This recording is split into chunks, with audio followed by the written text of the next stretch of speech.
Hey there, and welcome to Goal Getter, the podcast that gives high-performing women the nutrition, mindset, and goal-setting strategies that actually work.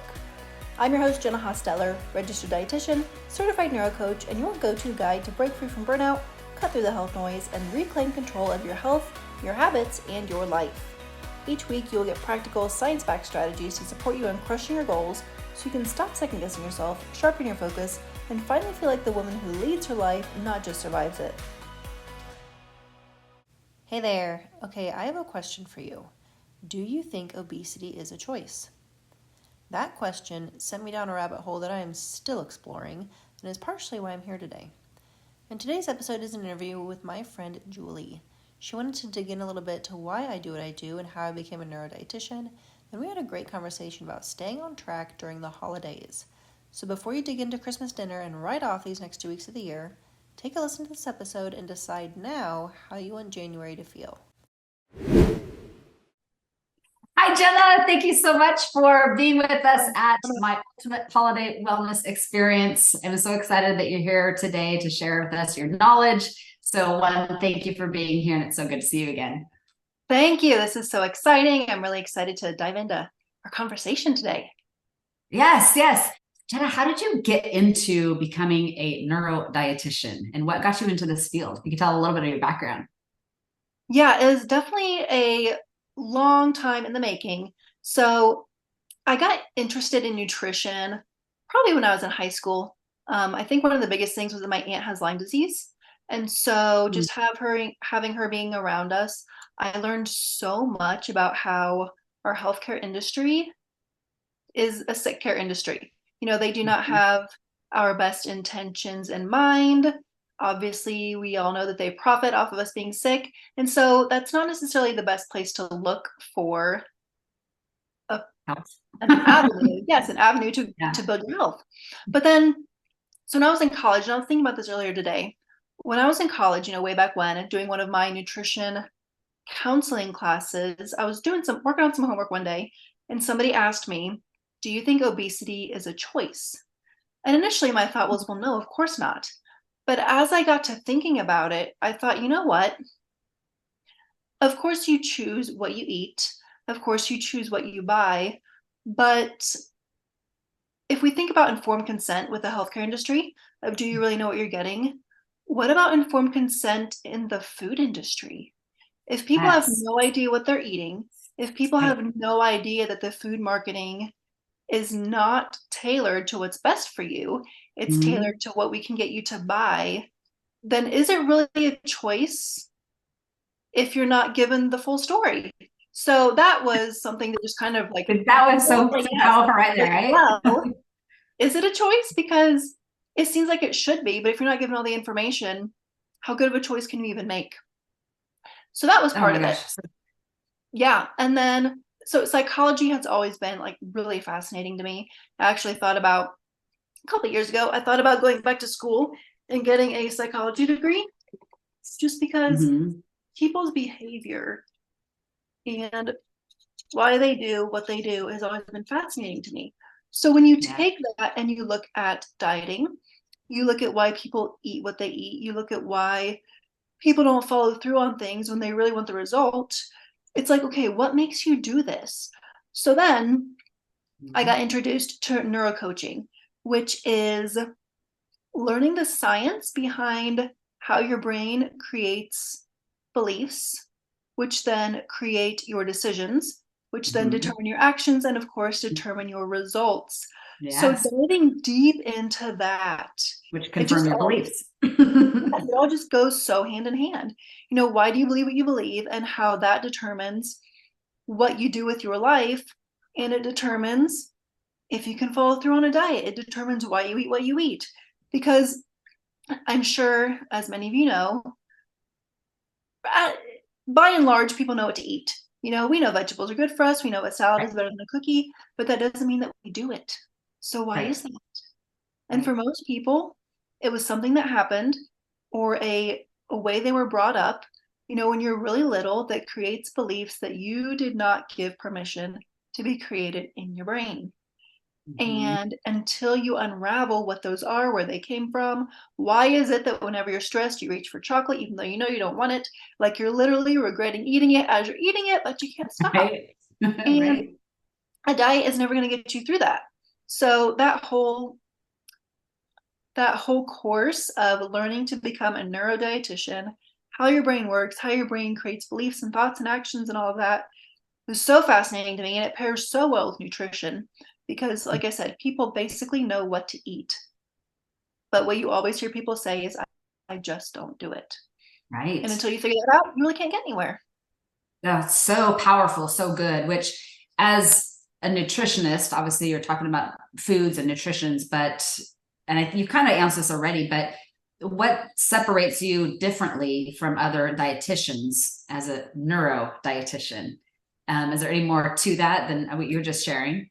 Yeah, well, so, in addition to all of the why we do what we do aspect of it, I do not subscribe to any one specific way of eating. Everybody has a different body, everybody has different medical conditions. Keto might work great for somebody and might be horrible for somebody else. Plant-based, vegan, like there's a million ways of eating and everybody is so different. So I don't tell all of my people to eat one certain way. The only thing I tell people is my 4 proven principles of health, which is to eat when you're hungry, don't eat when you're not hungry, eat real food, and manage your triggers. And if you take those 4 principles into any specific diet you're following, if it's Whole30, keto, like paleo, whatever you want to do, then you'll get the best results. But to just say that all of my people need to go on a low carb diet because carbs are evil is just, it's so narrow focused that I think a lot of Mm-hmm. times you do more harm than good.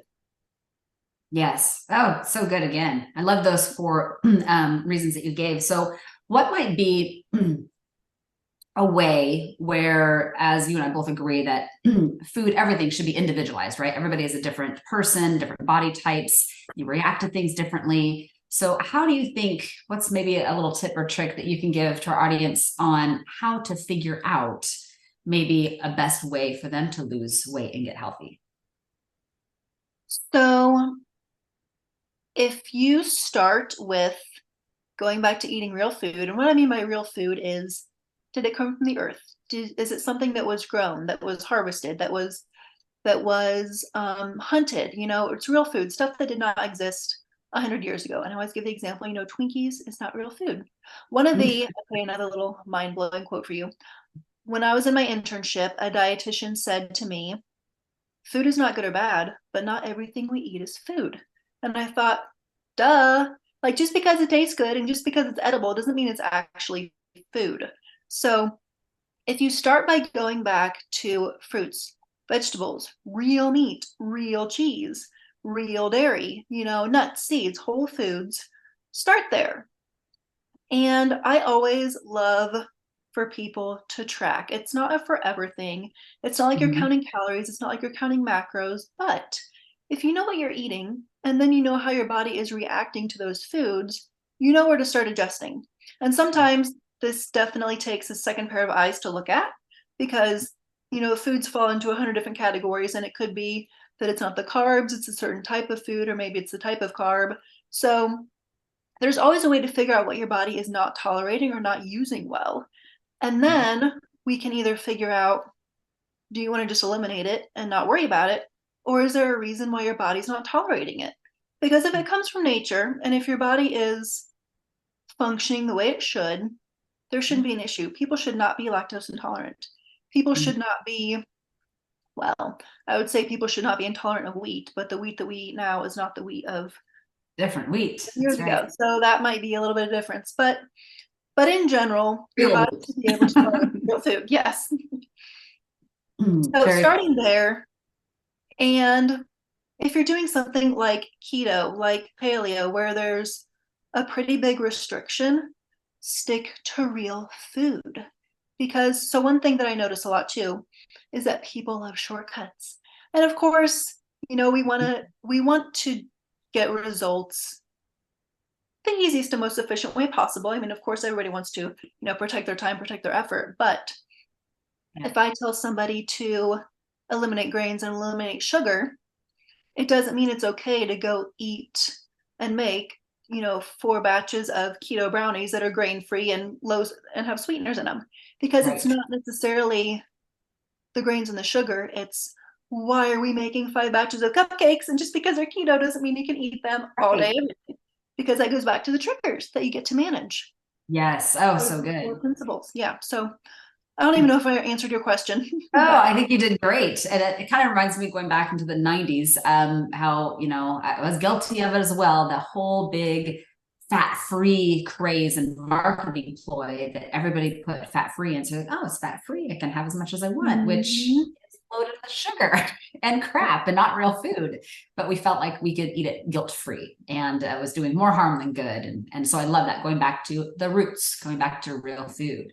So in doing that, especially around the holidays, kind of leads us into my next question for you. What's the biggest challenge that you see when people are having when they are trying to lose weight? So around the holidays, it's this it's it's this free-for-all mentality of, I've been really good, now it's okay that I go crazy and eat whatever I want. Or it's that all or nothing mentality of, we're either on keto or we're not. We're either on our plan or we're not. And you may have heard the 80% rule, where if you eat good 80% of the time, you're generally okay. And while I don't love that, because I think that gives a lot of leeway for setbacks, Yep. but the holidays, they're a day. It's not a hollow weekend. It's not a hollow week. It's not a hollow month. It's not, it's the end of October and I've had a lot of Halloween candy, and Yeah. Thanksgiving is in the corner, and then it's Christmas, and then it's a New Year's party. So I might as well just throw in the towel. And that's the mindset that's really easy to get sucked into, especially, if you have a bunch of holiday parties and you have several Christmases and a couple of different Thanksgivings. So Right. holiday, be a day.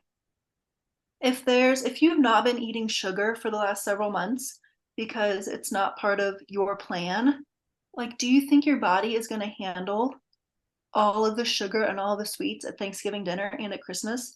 Like, you're probably going to feel horrible. So prioritize what matters to you. If you just want to taste it, have a couple bites. If pumpkin pie is your thing, pumpkin pie is my thing. Have a piece, enjoy it, and the next day go back to your normal eating patterns. And so 2 things usually happen with this. Number 1 is that you've been eating so well that one day of not eating well is not going to throw you off track. Your body's going to readjust. You'll go back to feeling normal. You'll be fine. The other thing that could happen is that if you've been eating really well and then all of a sudden you go crazy on Thanksgiving, your body's going to have a reaction because it's not used to that food. It's not used to the processed flour. It's not used to the sugar. It's not used to all of the, canned everything and highly processed everything. So you're going to feel Right. horrible. So if that's the case, you know what your tolerances are. And you know that Mhm. you can't do that at Christmas because it made you feel awful at Thanksgiving. So a holiday is a day. What is your priority? Is one day of binging and going crazy worth losing all of the months of progress that you made? Mhm. Right. No, And it's so good. Yeah. you And have a yes. favorite food. Is it okay to just eat it once and then be good for the next year? There's no black and white. You just have to figure out what your priorities are and how your body reacts. It's very true. And I know so many just want, like, tell me what to do. And it's really not. There's guidelines, there's resources, there's tools, there's information, but we have to be able to make that choice. And so what I tell a lot of my clients as well is what's your favorite? Like, everything else, you can pass it by, right? You can go without it, right? What's the favorite you would have on that one day that you're talking about? And allow yourself that pleasure, and when you are eating healthier, it doesn't take as much for you to Yeah. feel full and feel satisfied with it. Well, the other And thing it becomes too easier. that people forget is that your taste buds are going to change. If Yeah. you've not been eating, highly processed, refined flours, high sugar foods, it's not going to taste good. Probably you're not going to like it. So instead, it Very was a true. couple years ago, like, I made a grain-free, really good pecan pie. And I thought it was delicious because I had been eating differently, so my taste buds had changed, and I wouldn't even be able to stand a regular pecan pie anymore. So you figure out how to make it. I mean, there's different ways to make grain-free crusts, and there's different ways to use other sweeteners that aren't, processed white sugar. So there's ways to adapt your favorite foods to fit your new lifestyle so you're not missing out and you don't have the option of either not eating it or eating it and feel horrible. Yes. Yeah. So true. So true. Okay. This is so good. Okay. One more question for you. So what's one tip you may have for people who want to make a significant improvement in their health? Ignore most of what you read and see and hear, because a lot of it either has an agenda or, like I said earlier, people, they get so good at what they know that it's like they get tunnel vision, where you might be fantastic at knowing how metabolism works, but you're forgetting that we actually need some of these other nutrients because carbs is more than just carbs.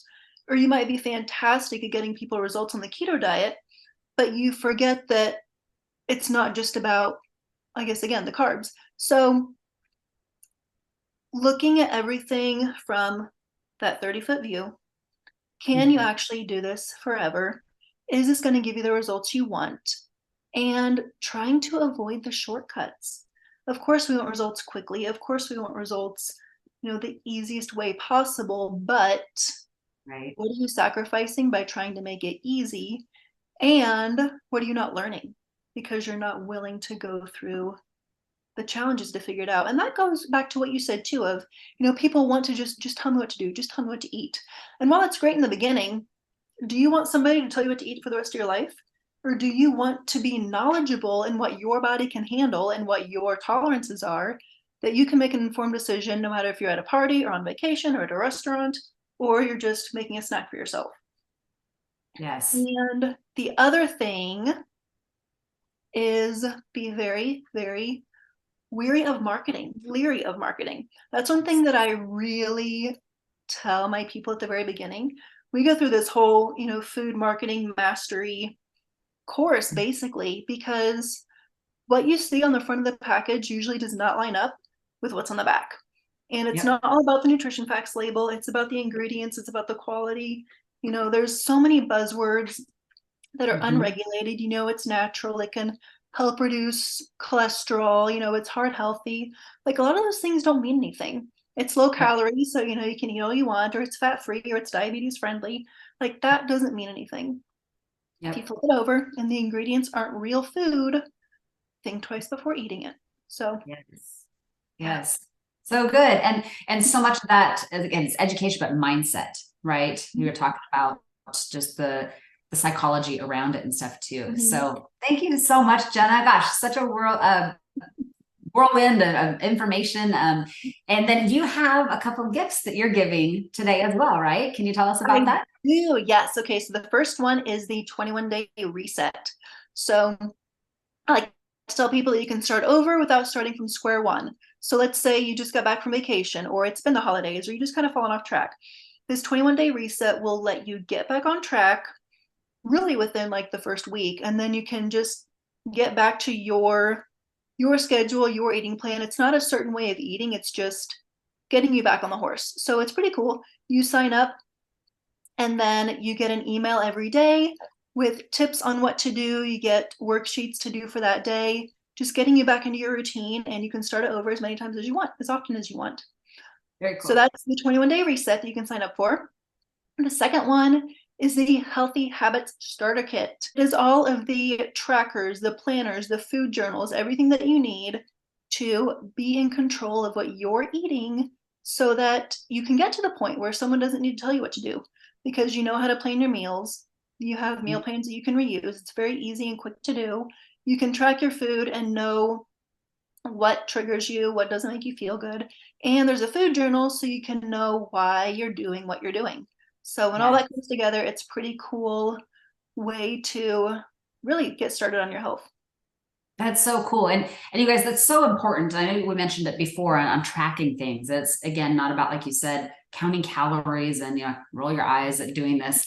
But we got to know what we're doing to be able to make a change and then figure out if we're getting to where we need to be. So it isn't forever, but we do need to look at what we're doing. We have to track it that way. So Jenna, thank you so much. Wishing you the merriest Christmas, happy holidays. We really appreciate you being here. Thank you so much. This is great. All right. I hope you got some good nuggets from that interview. If you have a goal of dialing in your health next year, please aim to figure out what your body needs and don't just force whatever trend you've been hearing about. Yes, we are continually learning more about food, disease, and biology, but I still firmly believe the phrase, if it's true, it ain't new, and if it's new, it ain't true. So do yourself a favor and keep it simple. No matter what you want 2026 to look like and what you want it to accomplish, take action. The quicker you do, the quicker you can adjust, and the quicker you will see results. And stay empowered. Nothing saddens me more than people who've lost the ability to critically think, lost their confidence, and lost trust in themselves. You know more than you give yourself credit for. You just have to take action. So Merry Christmas, and I'll see you next week. Okay, now before you pop off, make sure you subscribe so you don't miss the one episode that could change your life. And it would be incredibly helpful if you would leave a 5-star review so that more high-performing women can find this podcast. If you want to check out all of the free guides, templates, and resources I've given away, go to sprintnutritioncoaching.com. You can grab anything you want, but only if you will do it, because information without implementation is worthless. And here at Goal Getter, we are action takers, not excuse makers.